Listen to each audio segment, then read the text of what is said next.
Suara yang dibungkam, api yang tak padam. Orde Baru dan buruh yang berunjuk rasa. Ini adalah kisah tentang sebuah nama. Sebuah nama yang diukir dengan darah dan keringat. Marsinah.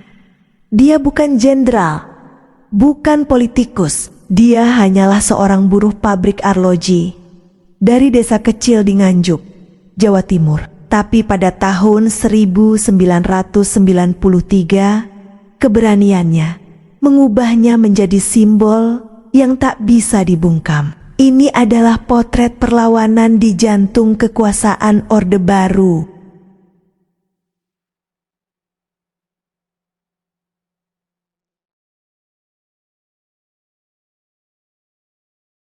Buruh perempuan bekerja dalam ritme monoton, wajah-wajah letih.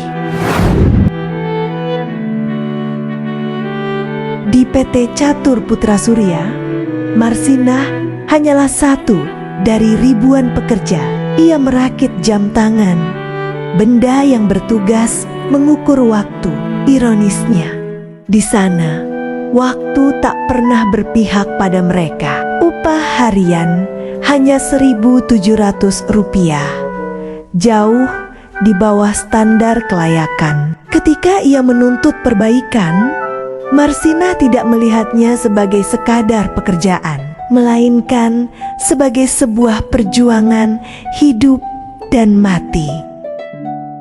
Marsinah adalah perempuan yang tegas. Ia cerdas, rajin membaca, dan berani bersuara di tengah budaya bungkam. Ia menjadi aktivis lokal, menyadari bahwa satu suara saja tak cukup. Ia harus menjadi suara kolektif. Marsinah dalam rapat gelap menyusun rencana aksi. Cahaya remang-remang. Maka pada awal Mei tahun 1993, di Porong Sidoarjo, para buruh bergerak. Mereka mengajukan 12 tuntutan: kenaikan upah, tunjangan, hak cuti yang manusiawi, tuntutan-tuntutan dasar yang di masa itu dianggap sebagai pemberontakan. Marsinah berdiri di garis depan perundingan. Buruh berhadapan dengan aparat militer. Ketegangan yang mencekam. Gerakan buruh ini segera menarik perhatian yang salah.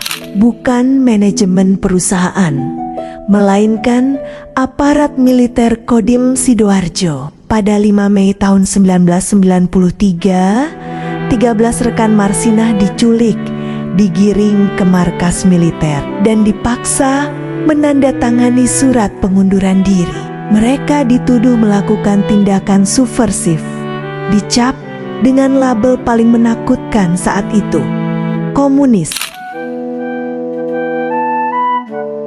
Dengan raut cemas namun tegar mendatangi Kodim. Narator. Saat itulah Marsinah melakukan tindakan terakhirnya yang paling berani. Malam itu ia mendatangi Kodim. Ia datang sebagai seorang kawan, seorang aktivis, menuntut penjelasan dan pembebasan rekan-rekannya. Ia datang untuk membela keadilan.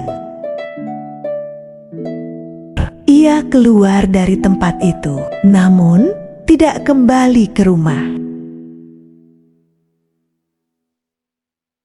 Keadilan yang terbunuh. Sebuah gubuk usang di hutan. Suasana hening dan suram, kemudian beralih ke foto jasad. 3 hari dunia tidak mendengar suara Marsinah. 1993, jasadnya ditemukan di hutan Wilangan, Nganjuk, 200 km dari pabrik tempat ia berjuang.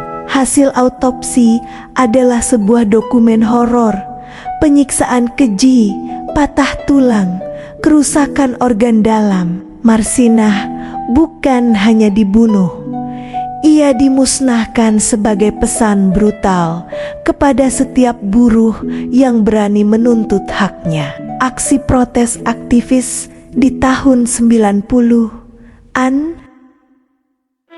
Kasus ini mengguncang bangsa dan menarik perhatian dunia. Pemerintahan Orde Baru merespons dengan cepat. 9 orang ditangkap, termasuk direktur perusahaan Judi Susanto. Tapi ada kejanggalan yang sangat nyata. Para terdakwa dalam persidangan bersaksi bahwa mereka disiksa dan dipaksa mengaku.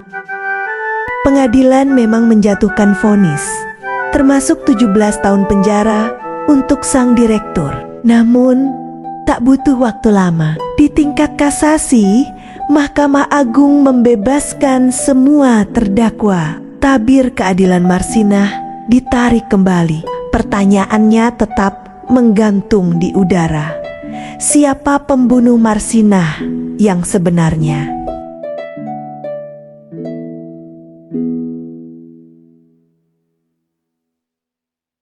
Poster-poster Marsinah diangkat tinggi-tinggi.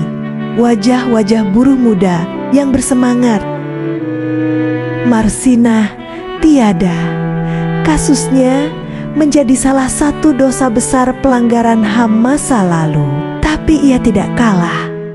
Tahun 1993, ia dianugerahi penghargaan Yap Thiam Hien sebagai simbol perjuangan HAM. Dan hingga hari ini, setiap 1 Mei, Hari Buruh Internasional, wajah Marsinah diangkat tinggi-tinggi di jalanan. Keadilan hukum mungkin telah gagal, namun Marsinah telah berhasil menjadi lentera. Ia membuktikan bahwa seorang perempuan buruh biasa memiliki kekuatan untuk mengguncang fondasi kekuasaan yang represif. Jasadnya dibungkam, tetapi suaranya telah menjadi api yang tak akan pernah padam dalam setiap tuntutan buruh dan setiap perjuangan hak asasi manusia